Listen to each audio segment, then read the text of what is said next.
En esta mañana nos toca el segundo tema de esta serie, el mensaje de Jesús a las 7 iglesias del Apocalipsis. Y vamos a leer el pasaje que nos toca en mención el día de hoy. Ahí Apocalipsis capítulo 2, del verso 8 al 11. Acompáñenme, por favor, en la lectura de la palabra de Dios. Apocalipsis capítulo 2, versos 8 al 11. El mensaje a la iglesia de Esmirna.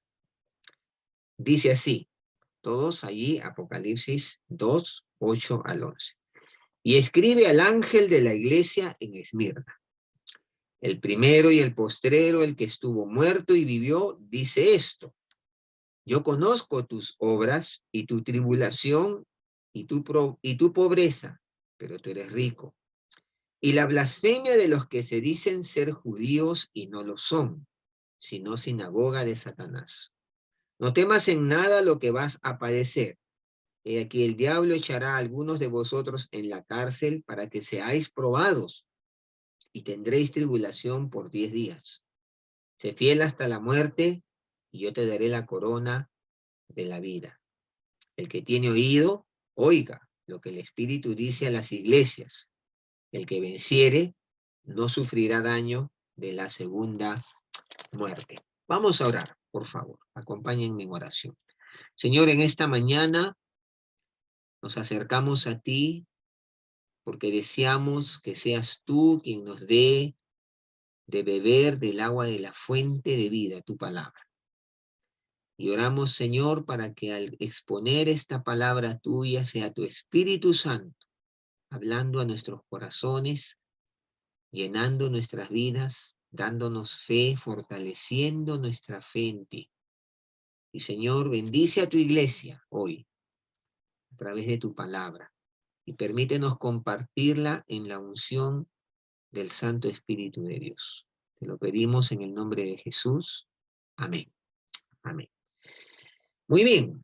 Hoy estamos eh, tocando esta segunda carta que Jesús o que el apóstol Juan es, pudiera registrar del mensaje de Jesús a las 7 iglesias del Apocalipsis.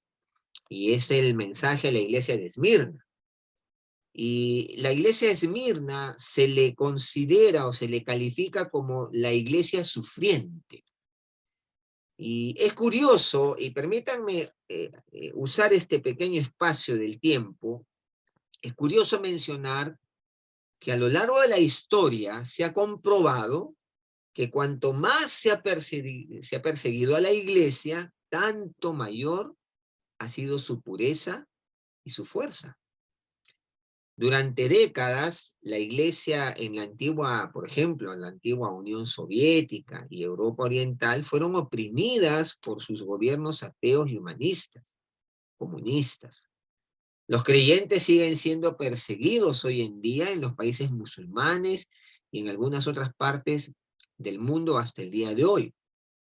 Se les prohíbe predicar abiertamente el evangelio y hablar de su fe abiertamente. Nosotros disfrutamos de una libertad que en otros lugares no lo hay. Muchos son encarcelados y algunos han sufrido el martirio hasta el día de hoy. Ahora, el levantamiento de la cortina de hierro allá en la Alemania oriental reveló una iglesia poderosa y pura, caracterizada por una fe genuina, eh, por una profunda espiritualidad, por una profunda humildad, por el celo, amor a la verdad de Dios y una firme devoción al Señor. Esto es muy interesante, muy curioso. Basta con mirar nuestra propia sociedad peruana. Nosotros vivimos la época del terrorismo y ustedes, yo no sé cuántos de ustedes saben, cuando el terrorismo se inició en los años 80, eh, la iglesia cristiana era el 0.5% de la población peruana.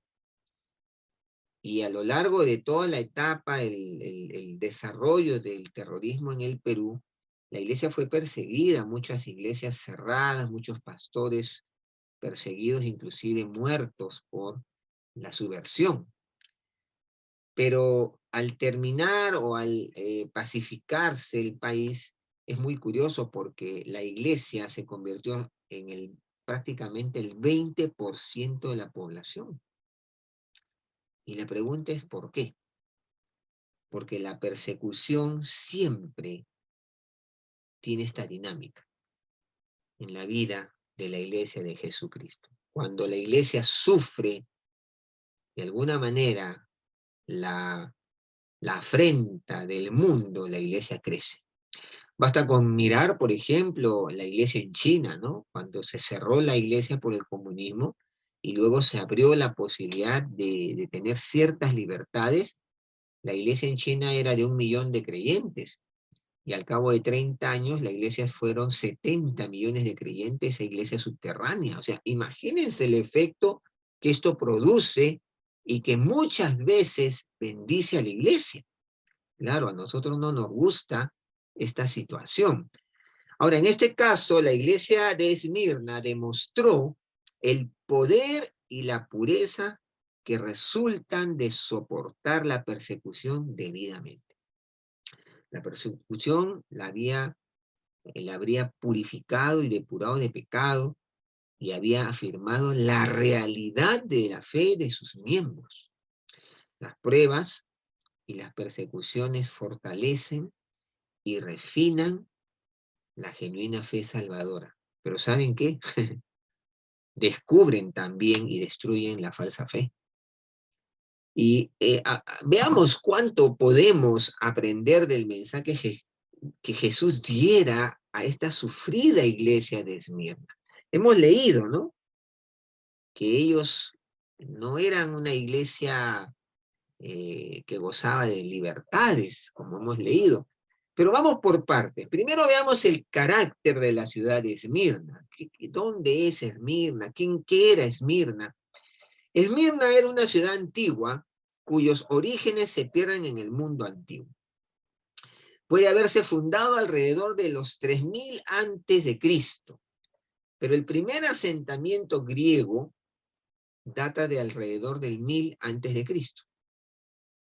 Alrededor del 600 antes de Cristo, Esmirna fue destruida por los lidios, este pueblo, y quedó en ruina por más de 300 años. Hasta que dos de los sucesores de de Alejandro Magno reedificaron la ciudad en el año 290 antes de Cristo. Y esa ciudad reedificada es de la que se habla aquí en Apocalipsis. Esa ciudad reedificada es la Esmirna de la época de Juan el Apóstol, cuando escribe allí, hacinado en la isla de Patmos, escribe el Apocalipsis en los años más o menos 68, 70 después de Cristo. Ahora, Esmirna estaba a unos 56 kilómetros al norte de Éfeso. Y en el griego, la palabra Esmirna significa mirra. Ahora, de todas las ciudades de Asia, eso es importante entender para saber de qué estamos hablando. De todas las ciudades de Asia, Esmirna era la más encantadora. Se llamaba el adorno de Asia, la corona de Asia y la flor de Asia. Entonces, Esmirna era una hermosa ciudad. Es importante también decir que Esmirna, como ciudad, era una incondicional aliada de Roma. En realidad, sus ciudadanos estaban tan infatuados con Roma que en el año 195 antes de Cristo, miren ustedes, escuchen, construyeron un templo en el que se adoraba a Roma, nada menos que a Roma, imagínense. Un siglo después, 100 años más tarde, el mal equipado ejército del general romano Sulla se enfrentó a un crudo invierno. Miren ustedes esto saber un poco de la historia. Se enfrentaron a un crudo invierno Y esta situación difícil por la que atravesaban los soldados romanos se dio a conocer en una asamblea general a los ciudadanos de Esmirna. Y ellos, según dice la historia, tomaron sus propias ropas y se las enviaron al ejército del general romano Sulla. ¿Qué tal? Por esta razón, Roma recompensó la lealtad de Esmirna, escogiéndola sobre todas las demás candidatas como el sitio del nuevo templo dedicado al emperador Tiberio en el 26 después de Cristo. ¿Qué tal? Miren lo que era Esmirna. Ahora, se decía que Esmirna era la ciudad más hermosa de Asia, como les comentaba, porque era porque en una de las calles, o mejor dicho, era una de las ciudades mejor planificadas de las, con calles anchas, amplias, muy bien elaboradas, planificadas a propósito. Eso la hacía una ciudad diferenciada. Se construyó con calles amplias y rectas. Por ejemplo, Estrabón habla de la belleza de sus calles, habla de la excelencia de su pavimentación y los grandes bloques rectangulares de su construcción. O sea, eh, la historia cuenta de Esmirna cosas muy interesantes. Poseía una gran colina cubierta de templos y otros edificios públicos. La más famosa calle de Esmirna se llamaba Calle de Oro, en la cual en un extremo estaba el templo de Cibeles y en el otro el templo de Zeus. Y entre ambos extremos se hallaban los templos de Apolo, Esculapio y Afrodita. Imagínense, ¿no? Todo lo que tenía Esmirna dentro de su contexto cultural, religioso, arquitectónico. Y vale decir, para cerrar esta parte, Esmirna fue un centro notable de ciencia, de medicina y mucha religiosidad, por cierto, y religiosidad pagana, sin duda. Y Esmirna sobrevivió a numerosos terremotos y fuegos. Y vale la pena decir lo siguiente: de las 7 iglesias mencionadas en Apocalipsis, en el capítulo 2 y 3, que vamos a estudiar en estas semanas, es la única que sobrevive hoy bajo el nombre de Esmir, en Turquía. ¿Qué les parece? Y si usted hoy va a Turquía, puede llegar a la ciudad de Esmir y va a encontrar todo lo que ha quedado de esta ciudad de Esmirna hasta el día de hoy. Entonces, este es un poquito hablar del carácter de la ciudad de Esmirna. Una ciudad religiosa, pagana, con mucho ciencia, medicina. Esta es la ciudad. Ahora, el Señor se describe a sí mismo ante la iglesia de Esmirna. Miren lo que dice ahí, ¿no? Dice: escribe al ángel de la iglesia en Esmirna, el primero y el postrero, el que estuvo muerto y vivió. Aquí Jesús se identifica como el Señor glorificado y exaltado, descrito en la visión de Juan. Ustedes, el pastor Samuel la semana pasada nos mostró un poquito en la antesala de la visión de Juan en el capítulo 1, del 12 en adelante. Pero miren ustedes lo que dice capítulo 1, verso 18. El que vivo y estuve muerto, mas sea que vivo por los siglos de los siglos. Amén. Y tengo las llaves de la muerte y del Hades. Hablando del Señor Jesucristo.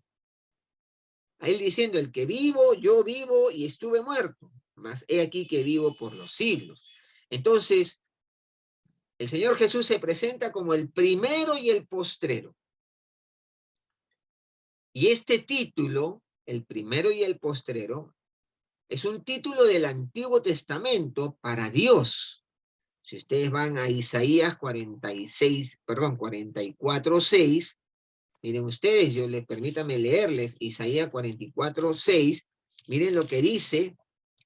Dice: así dice Jehová, Rey de Israel y su Redentor, Jehová de los ejércitos: yo soy el primero y yo soy el postrero, y fuera de mí no hay Dios.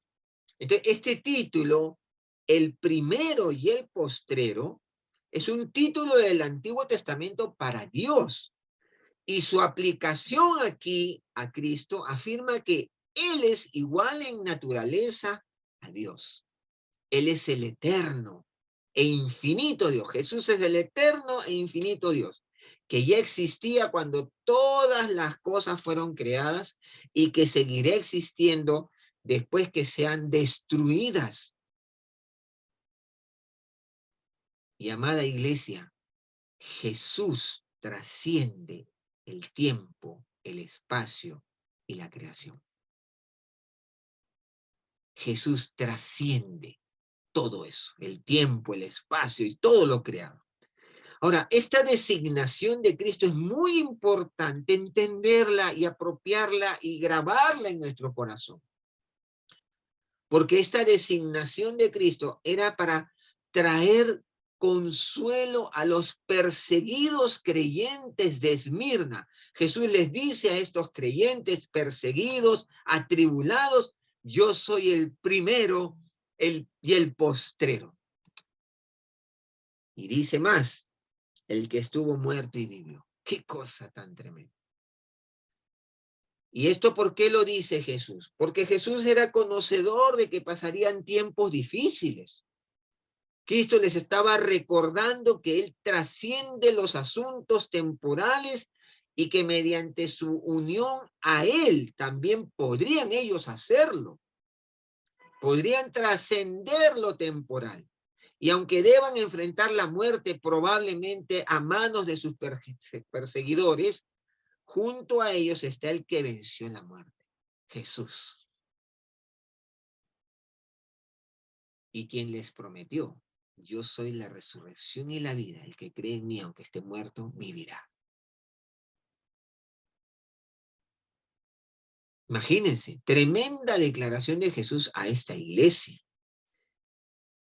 Debemos decir también que Jesús soportó la persecución en su estadía sobre la tierra.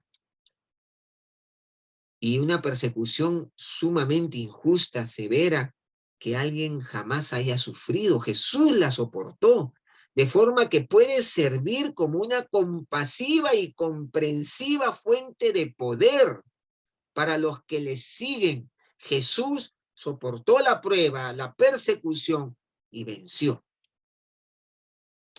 Y hermanos queridos, es precisamente Él quien dirigió esta carta de consuelo y aliento a la iglesia de Esmirna. Por eso es tan importante cada detalle, ¿no? Escribe al ángel de la iglesia en Esmirna, escribe al pastor de la iglesia en Esmirna. El primero y el posterior, el que estuvo muerto y vivió, dice eso. Sus credenciales como pastor de la iglesia, Jesús, el pastor de todas las iglesias. Y él mismo nos dirige a nosotros también, quien quiera que seamos, y sea lo que estemos afrontando. Lo mismo nos dice a nosotros. Tremendo, ¿no? Ahora, en tercer lugar, lo que el Señor conoce acerca de los cristianos de Esmirna. Mire, escuche mi hermano. Nada escapa de la visión del glorioso Señor de la iglesia de Esmirna. Porque Él conoce cada detalle acerca de las iglesias bajo su cuidado. Y esto nos incluye a nosotros. Te incluye a ti, te incluye a mí y nos incluye como iglesia. Sede Avenida del Ejército, como iglesia del INSE, como iglesia cristiana en el Perú y en el mundo. Ahora, Jesús le manifiesta a esta iglesia que Él conoce lo que ellos afrontan. Miren lo que dice, verso 9. Yo conozco tus obras y tu tribulación y tu pobreza, pero tú eres rico. Y conozco la blasfemia de los que se dicen ser judíos y no lo son, sino sinagoga de Satanás. Jesús le manifiesta a la iglesia. que Él conoce lo que afrentan. Yo conozco tus obras y tu tribulación. Muchas veces podemos desistir en el servicio a Dios debido a las tribulaciones. Ha pasado y seguirá pasando. Muchos desisten de su servicio a Dios frente a las dificultades, las tribulaciones, las afrentas. Pero esta iglesia es un verdadero ejemplo de perseverancia aún en medio de las pruebas. Y podemos ver que Jesús no le hace ningún reproche a esas obras porque éstas le agradaban a Dios sin duda. Miren, la iglesia de Esmirna, como la iglesia, la iglesia de Filadelfia, son iglesias que que el Señor no reprocha nada. Ya lo vamos a ver más adelante. Pero Esmirna no recibe reproche alguno, como la iglesia de Éfeso que vimos la semana pasada. Y el Señor Jesús conocía su tribulación. Y el término tribulación literalmente significa presión. Jesús conocía la presión sobre la cual la cual atravesaba esta iglesia. Y es la palabra que se usa por lo general, en el Nuevo Testamento, para persecución o tribulación. La palabra lipsis. La iglesia en Esmirna estaba enfrentando una intensa presión por causa de su fidelidad a Jesucristo. Y miren, hermanos, habían razones para tal hostilidad. Primero, Esmirna había sido fanática devota a Roma, lo vimos al principio, ¿no? Devota a Roma como ciudad durante varios siglos. Los ciudadanos de Esmirna de buena gana ofrecían la adoración que el emperador Domiciano en aquellas épocas ahora estaba exigiendo de sus súbditos en todas partes. Domiciano decía que había que adorarlo a él, que había que inclinarse delante de él. Y Esmirna era una ciudad inclinada a Roma. Los cristianos, por cierto, se negaban a ofrecerle sacrificios y adorar a Domiciano. Y ya se imaginan que por rechazar esto, se les acusó de rebeldes y enfrentaron la ira del gobierno romano. O sea, miren esta iglesia. Miren el contexto. La segunda razón para tal hostilidad que sufría la iglesia de Esmirna en este contexto es que los cristianos rechazaban participar en las religiones paganas en general. Como se observó antes, Esmirna adoraba una mezcla de dioses. Entre ellos estaba Zeus, Apolo, Esculapio, Afrodita y otros, y sobre todo Cibeles. Cibeles era de los más importantes dioses de esta ciudad y del Imperio Romano. ¿Y qué creen que esto produjo? Produjo que la gente de la ciudad los censure, rechace y aborrezca. Y el Señor Jesús dice, yo conozco tu tribulación. Pero acá hay algo más, conozco tu tribulación y tu pobreza. En griego hay dos palabras para pobreza. Penía, que describe el estado de la persona que no tiene nada superfluo, o sea, nada superficial, tiene sus cosas, pero nada superfluo. Pero está la otra palabra que es togeía, que describe el estado del que no tiene absolutamente nada, la pobreza extrema. Togeía. Y la pobreza del cristiano se debía a dos factores, escúcheme. El hecho de que la mayor parte de los cristianos pertenecía a la clase más baja de la sociedad. Eso era lo primero. La mayor parte de los cristianos pertenecía a la clase más baja de la sociedad. Pero hay una segunda razón por la cual experimentaban pobreza. El hecho de que muchas veces sufrían el despojo de sus bienes. Había veces donde la masa pagana, la chusma pagana, atacaba inesperadamente a los cristianos y les destrozaba sus casas, hermanos. Y los despojaban de sus bienes, pobres, pocos. Y entonces sufrían aún más pobreza. La vida no era nada fácil para los cristianos de Esmirna o de cualquier otro lugar del mundo antiguo. Para los cristianos fieles la vida era dura. Pero Jesús añade, pero tú eres rico. Jesús reconoce que esta iglesia exteriormente puede verse pobre, pero interiormente es rica.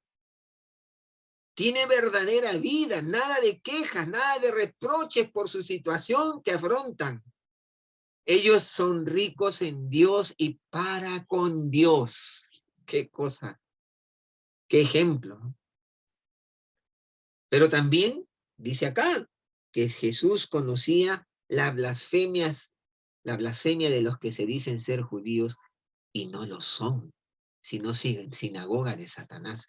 La otra razón de la prueba de esta iglesia venía de parte de los judíos. Increíble, pero venía de parte de los judíos, de los judaizantes. Una y otra vez vemos esto en Hechos de los Apóstoles, cómo los judíos se oponían al cristianismo. Por ejemplo, permítanme mencionar algunos ejemplos. Por ejemplo, en Antioquía, miren lo que dice Hechos 13:5, pero los judíos instigaron a mujeres piadosas y distinguidas y a los principales de la ciudad y levantaron persecución contra Pablo y Bernabé y los expulsaron de sus límites. Lo que sucedía, por ejemplo, en Listra, ahí Hechos 19:19, entonces vinieron unos judíos de Antioquía y de Iconio que persuadieron a la multitud y habiendo apedreado a Pablo, le arrastraron fuera de la ciudad pensando que estaba muerto. Miren a Pablo que predicaba a Cristo y los judaizantes que creían en la circuncisión eran los que perseguían a los cristianos.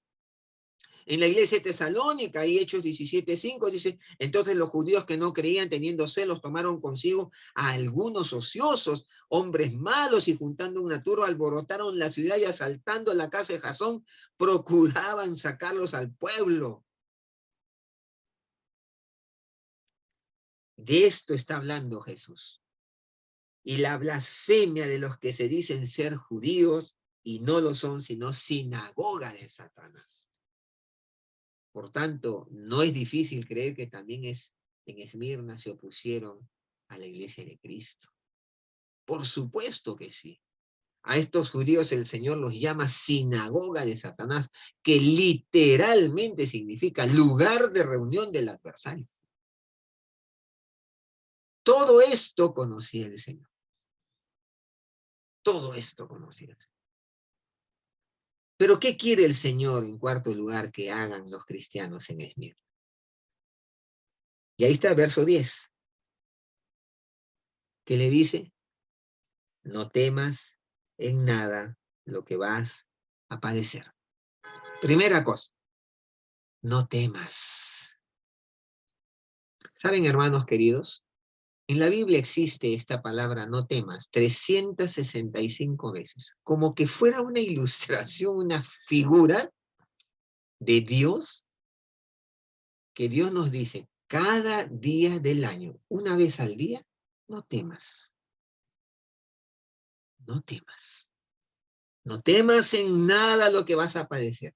Jesús le ordenó que no temieran lo que iban a padecer. Él les daría la fuerza para soportar la prueba.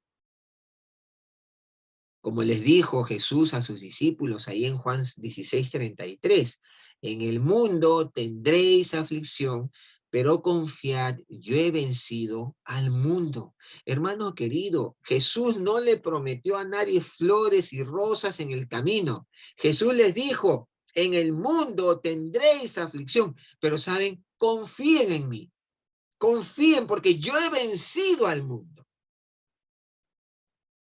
Por lo tanto, los creyentes que sufren, si tú, mi hermano, estás sufriendo alguna afrenta en esta vida, ya sea por tu fe, por tu integridad, por ser una persona que abraza los valores de la fe cristiana, los creyentes que sufren en ese rebaño pudieran decir como David, ahí en el Salmo 56:11, dice, en Dios he confiado, no temeré. ¿Qué puede hacerme el hombre? En Dios he confiado, no temeré. ¿Qué puede hacerme el hombre? Y Pablo lo va a decir en Romanos, si Dios es por nosotros, ¿quién contra nosotros? Pero miren ustedes lo que dicen, ¿no? No temas en nada lo que vas a padecer. He aquí el diablo echará a algunos de vosotros en la cárcel para que seáis probados y tendréis tribulación por 10 días. Aquí hay mucha discusión entre los teólogos, porque dice, bueno, el diablo, Jesús dice, los va a atacar y los va a probar, quiere que sean probados. Y esa es la razón de muchas de las dificultades. Vamos a ser probados.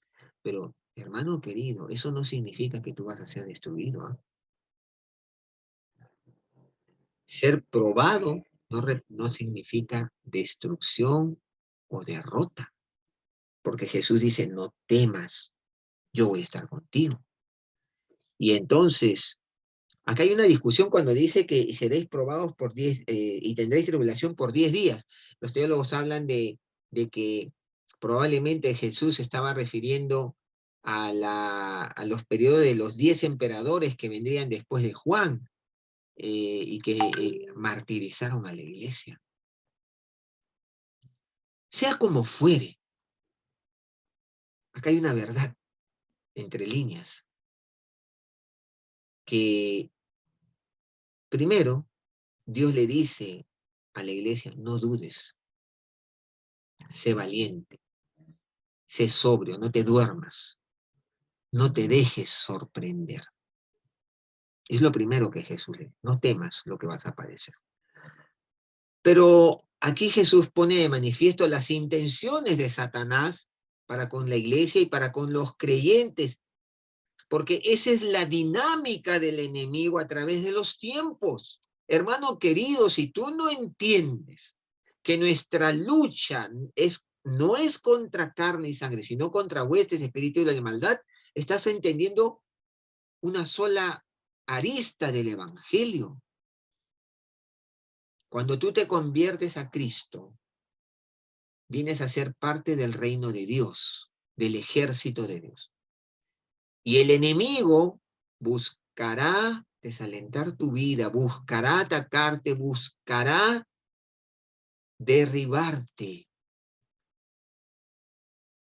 Y esta lucha espiritual hay que ser conscientes de ella, porque de lo contrario, si nos toma desapercibidos, desprevenidos, vas a sufrir desaliento, vas a sufrir desilusión, vas a creer que el evangelio te engañaron con el evangelio. Pero esto no es así. Jesús no prometió a nadie rosas, pero sí prometió victoria. Y hay algo interesante que se dice entre líneas acá. El diablo echará a algunos de vosotros en la cárcel y tendréis, para que seáis probados y tendréis tribulación por 10 días. ¿Saben qué hay detrás de líneas acá? Que la tribulación no será para siempre. Que la tribulación tiene un término, un periodo. Y eso es importante de saber, que después de la prueba siempre sale el sol de justicia del Señor. La prueba no es para siempre, no, no. Y entonces le dice el Señor a la iglesia, sé fiel hasta la muerte y yo te daré la corona de la vida. Y hermano querido, si tú estás atravesando dificultades, pruebas, confía en que el Señor te librará. Y que la prueba que tú estás viviendo no es una prueba que siempre va a estar contigo. Porque Él dice, tendréis tribulación por 10 días. Hay muchas interpretaciones para esto, pero lo que se deja ver entre líneas es que el Señor dice, la prueba será por un periodo de tiempo, no será siempre.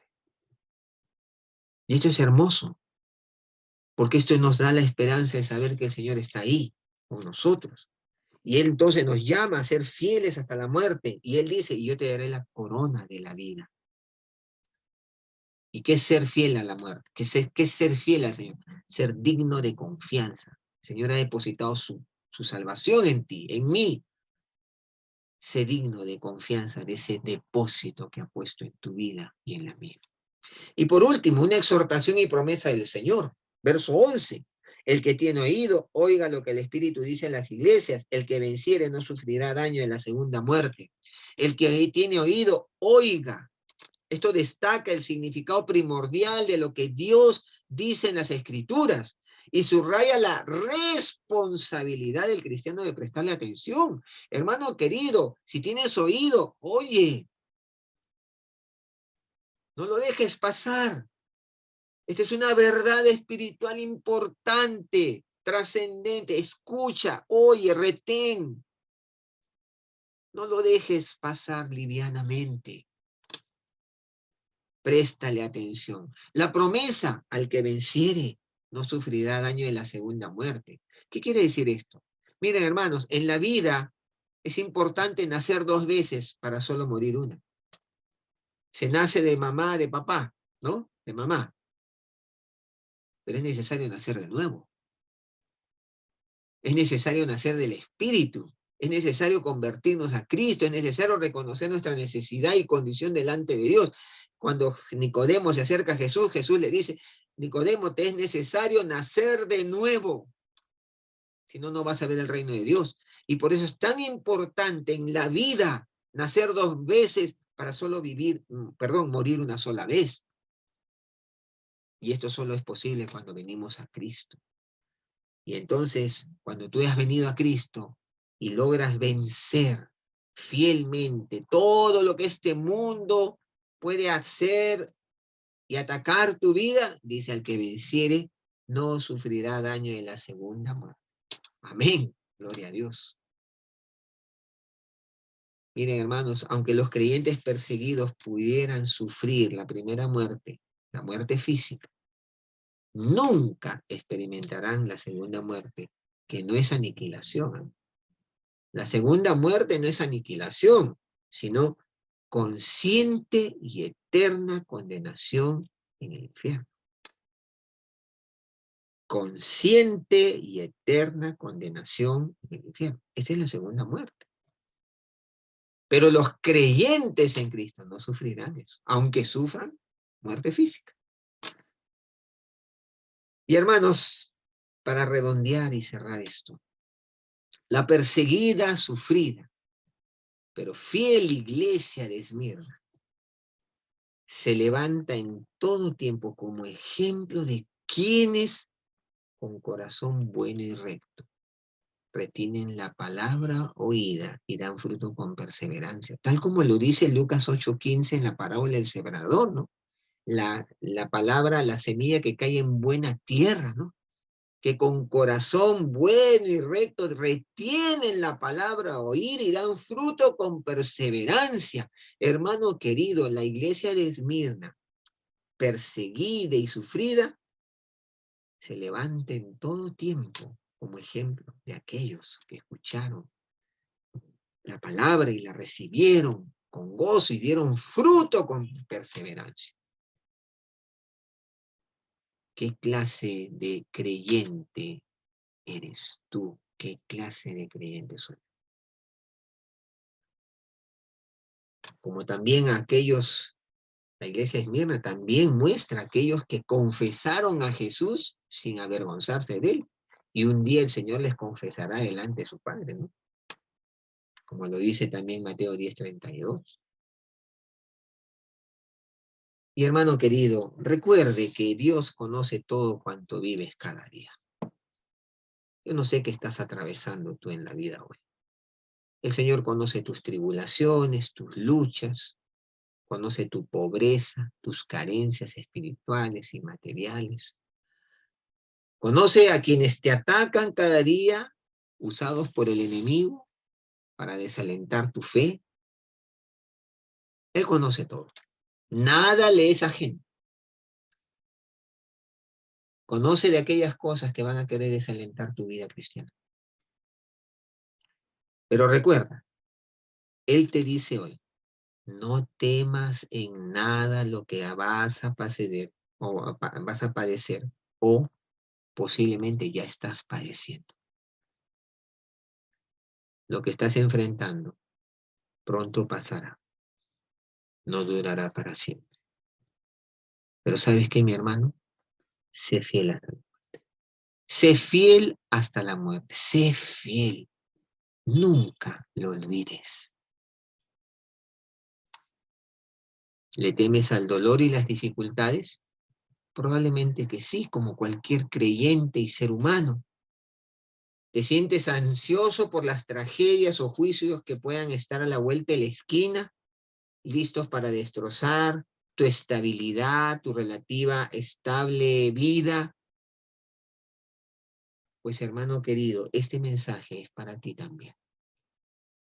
Yo conozco tu vida, tus obras, conozco lo que eres, conozco que estás atravesando. No temas, sé fiel.